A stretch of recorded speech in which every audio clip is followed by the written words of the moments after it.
benvinguts al Teatre El Raval. Hi havíeu estat alguna vegada aquí, al teatre? Sí? Aquest teatre abans era un menjador social i abans havia estat un lloc de carmelites. L'Enriqueta, tots coneixeu la història de l'Enriqueta, no? Bueno, ella no, perquè l'hem obligat a venir. Jo no sabia que venia aquí. Doncs l'Enriqueta, a principis de segle, l'Enriqueta va néixer el 1868 i va morir, la van capturar el 1912 i va morir el 1913. Era una persona que segrestaven nens del Raval i els prostituïa i després els matava. No es va arribar a fer mai el judici. Tothom diu que a la presó les seves companyes la van apedregar, però també es creu que va ser enverinada. I ara anem cap als camerinos de los hermanos Marx.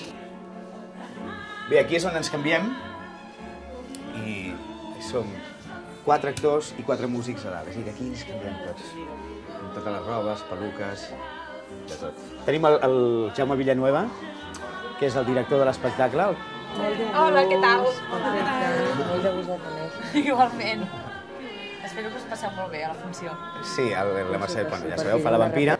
La Valentina... Hola, què tal? Aquest és en Pepito, l'Angeleta i la Teresa. El dia de l'estrena va venir la filla de la Tereseta, una de les... Sí, se'ns va posar tots la pell de gallina. I ella estava... Bueno, la seva mare havia estat segrestada i visquent amb l'Enriqueta Martí, no? Que disfruteu molt i aplaudiu sobretot molt i sobretot al moment que jo surti...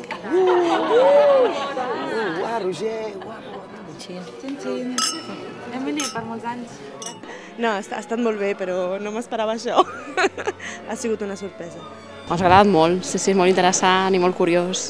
He de pujar a un escenari, mai no havia pujat, doncs mira, fa gràcies. Molt simpàtic, molt simpàtic. El que no s'assembla amb el pare, em sembla. El que més, les titelles. Doncs molt bé, perquè no havia mai entrat mai per dintre, els vestidors. I clar, et fas una idea del que és.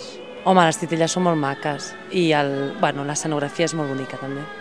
És curiós veure per dins el teatre, no és una cosa que tinguis l'oportunitat de fer molt sovint. Ja està, ja hem acabat el tour i ara vaig a preparar-me. Se m'ha oblidat dir-los una cosa, i és que sempre els hi fa molta gràcia, no? El meu pare, el dia que va venir a l'estrena, em diu Roger, Roger, molt bonic, l'espectacle molt bonic, només hi ha un problema, per què no hi surto jo? Em diu, em podrien haver trucat a mi? M'haurien d'haver fet un càsting? I això sempre els agrada i avui m'ho he deixat.